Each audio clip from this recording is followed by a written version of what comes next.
นักงานนักรบป้องกันความสงบต้องเป็นแบบอย่างสร้างความเชื่อมั่นให้ประชาชนเป็นที่พึ่งของประชาชนร่วมทุกข์ร่วมสุขกับประชาชนปฏิบัติคำขวัญที่เคยบอกกันว่าตำรวจแต่ก่อนเนี่ยเขาบอกปัจจุบันเนี่ยเขาว่าทหารกับประชาชนคือปากกับดำตำรวจและประชาชนก็ให้เป็นคือปากกับดำจะให้ประชาชนถือตำรวจเป็นตำรวจของ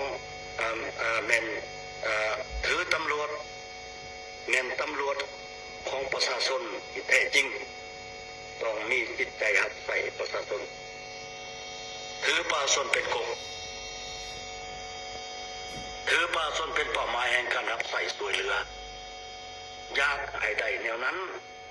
ตำรวจประชาชนต้องได้เข่งขัดต่อระเบียบกฎหมายมีจรรยาบรรณจรรยธรรมที่แท้จริงต้านแนวคิดในการกระทำแบบอาญาสิทธิเอกชนถือตัวอยู่เหนือประชาชนตำรวจบ่ให้มีการโลภะบ่ให้มีการตลาดบังหลวงบ่ให้มีการกินสินบดบ่อนุญาตให้มีปรากฏการณ์หน้าขู่ประชาชนโดยรูปแบบใดก็ตามอันที่สี่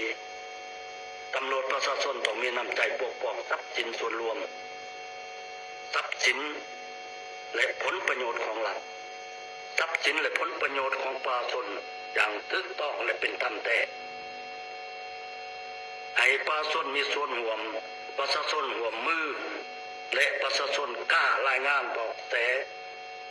เมื่อเห็นสิ่งที่เกิดขึ้นที่ประสบมาปรากฏที่เป็นอันตรายต่อสังคมต่อพลเมืองในท้องถิ่นของเขาหลีกที่สุดการกระทำใดๆที่ให้ประชาชนยากประชาชนบ่กล้าเว้าประชาชนบ่กล้ารายงานและบ่กล้าเข้าถึงเจ้าหน้าที่